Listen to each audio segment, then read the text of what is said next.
Maraming taong matitindi ang problema o trahedya sa buhay na ito. Sa buong mundo, nakikita natin ang itong mga pagsubok at pagdurusa.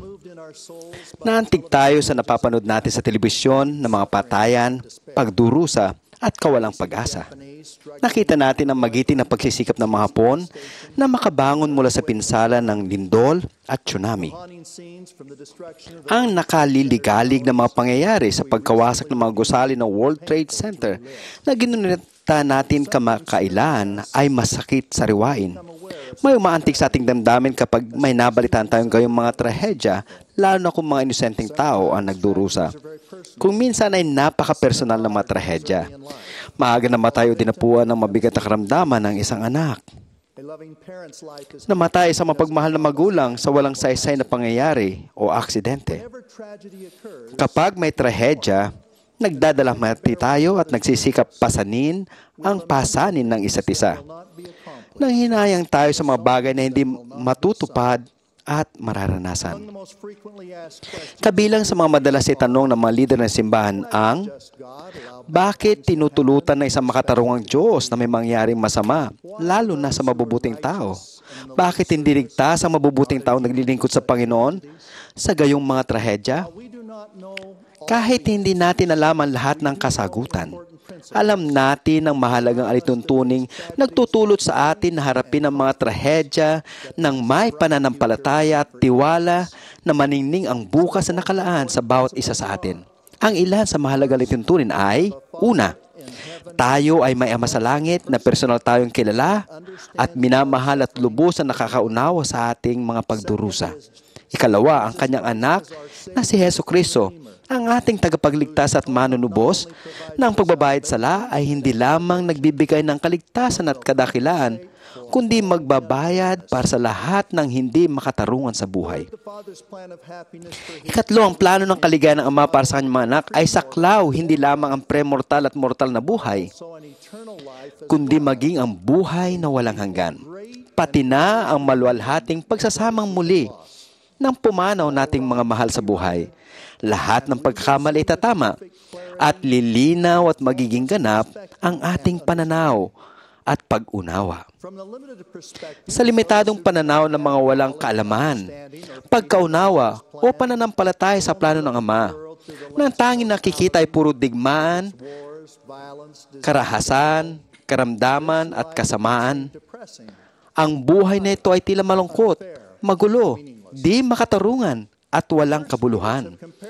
Ikinumpara ng mga pinuno ng simbahan ng pananaw na ito sa isang taong pumasok sa kalagitnaan ng 3 yugtong dula. Ang mga walang alam sa plano ng Ama ay hindi naunawaan ang nangyari sa unang yugto o sa buhay bago isilang. At ang malayuning itinatag doon ni ang mga paglilinaw at pagpapasyang nangyari sa ikatlong tagpo, ang maluwalhating katuparan ng plano ng Ama. Maraming hindi nagpapahalaga sa kanyang mapagmahal at malawak na plano na yaong mga tila na pagkaitan ng hindi nila kagagawan ay hindi pagkakaitan sa huli. Ilang buwan na lang at kasandaang taong anibersaryo na ng paglubog ng Titanic Ocean Liner. Ang nakapanlulumong mga sitwasyon na kapalibot sa kalunos-lunos na kaganapang ito ay nagkaroon ng malaking epekto sa mga tao sa buong siglo mula nang mangyari ito. Ang mga nagtaguyod sa bagot marangyang barkong ito na 11 palapag ang taas at halos singhaba ng 3 football field ay labis at walang basihang nagpahayag na ligtas ang Titanic sa mga karagatang puno ng malalaking tipak na yelo. Ang barkong ito ay pinaniwalang hindi lulubog, subalit nang lumubog ito sa mayelong Atlantic Ocean, mahigit 1,500 ang namatay. Sa maraming paraan, ang paglubog ng Titanic ay kahalintulad ng buhay at maraming alituntunin ng Hebanghelyo. Ito ang perpektong halimbawa ng hirap na makaunawa sa pananaw lamang ng buhay na ito. Ang pagkamatay ay nakapanlulumo, ngunit aksidente lamang ito.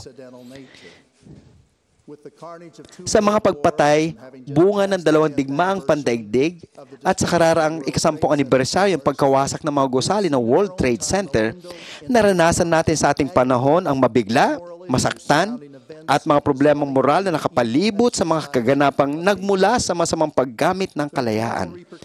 May kalunos-lunos na mga epekto sa pamilya, mga kaibigan at mga bansa ang mga trahedyang ito, anuman ang nagsanhi nito. Patungkol sa Titanic, may mga aral tayong matututuhan tungkol sa mapanganib ng kayabangan at paglalakbay sa nagangalit na karagatan at na hindi nagtatanging Diyos sa mga tao. Yung mga sangkot ay nagmula sa lahat ng antas ng lipunan. Ang ilan ay mayayaman at kilala tulad ni John Jacob Astor. Ngunit mayroon din mga manggagawa, dayuhan, babae, bata at tripulante. May di kukulangin sa 2 membro na may koneksyon sa Titanic. Kapwa ito naglalarawan sa hamon nating unawain ng mga pagsubok, paghihirap at trahedya at nililiwanag kung paano natin kakayanin ang mga ito. Ang una ay halimbawa ng pasasalamat sa mga pagpapalang tinatanggap at mga hamong iniiwasan natin. Kabilang dito si Alma Sonne, na kalaunan ay naglingkod bilang General Authority. Siya ang aking stake president ng isilang ako sa Logan, Utah. Ni-interview ako ni Elder Sonne para sa mission ko. Sa panahon yun, lahat na nagmi-mission ay ni-interview na isang General Authority. Malaki impluensya siya sa buhay ko. Nung kabataan ni Alma, may kaibigan siyang di gaano aktibo sa simbahan na Fred ang pangalan. Marami sila na pag-usapan tungkol sa pagmimisyon at kalaunay na kumbinsin ni Alma Sonne si Fred na maghandang maglingkod. Kapwa sila tinawag sa British Mission. Sa pagkatapos ng kanilang misyon, si Elder Sonne, na mission secretary, ang nag-ayos ng paglalakbay nila pauwi sa Estados Unidos. Bumili siya ng ticket sa Titanic para sa kanya, kay Fred at sa 4 pang misyonero na nakatapos na rin sa misyon. Nang paalis na sila, sa di malamang dahilan ay nantala sa pagdating si Fred. Kinansela ni Elder Sonne ang 6 na ticket na bili niya para sumakay sa bago at marangyang barkong maglalayag sa unang pagkakataon at bumili ng ticket para sa barkong aalis kinabukasan. Nalungkot ang 4 na misyonaryong sabik na maglakbay na sakay ng Titanic.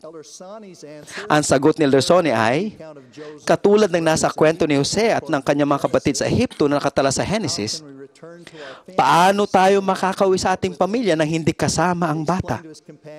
Ipinaliwanag niya sa kanyang mga kasama na magkakasama silang lahat sa pagpunta sa England at dapat silang umuwing lahat ng magkakasama.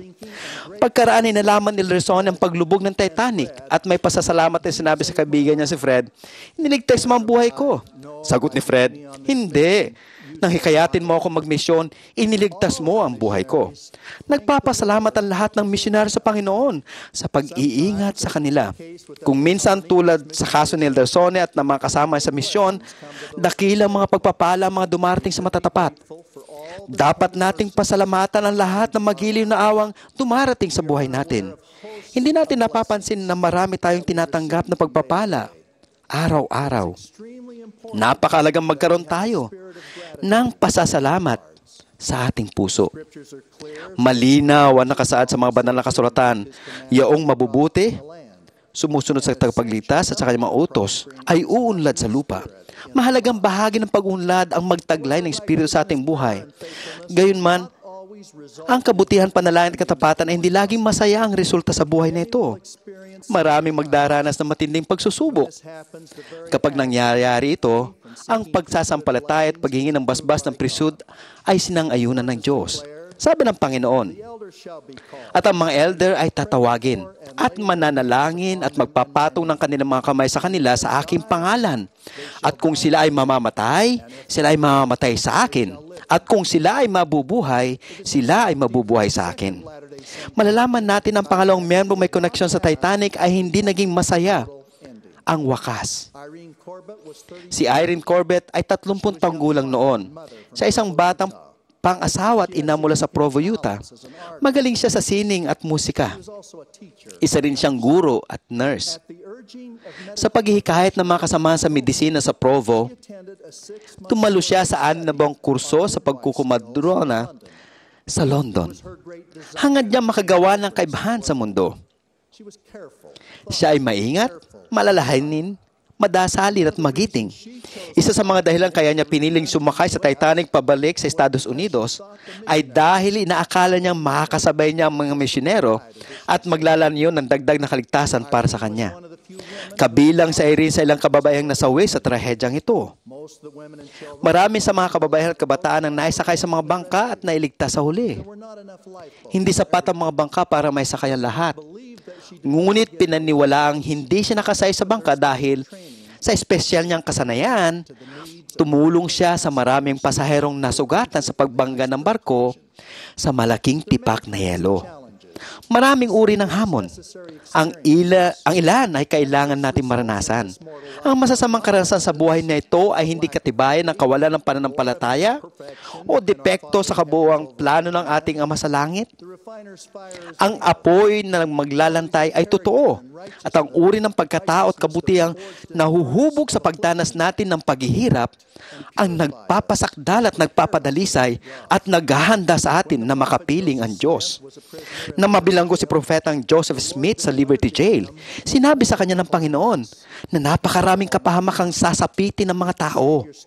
Sabi ng tagapagligtas, kung ikaw ay itapon sa kailaliman, kung ang dumadaluyong na alon ay magkaisa laban sa iyo, kung ang malakas na hangin ay iyong maging kaaway, at ang lahat ng elemento ay magsasama-sama upang harangan ng daan, ang lahat ng bagay na ito ay magbibigay sa iyo ng karanasan at para sa iyong ikabubuti. Tinapos ng tagapagligtas ang kanyang bilin.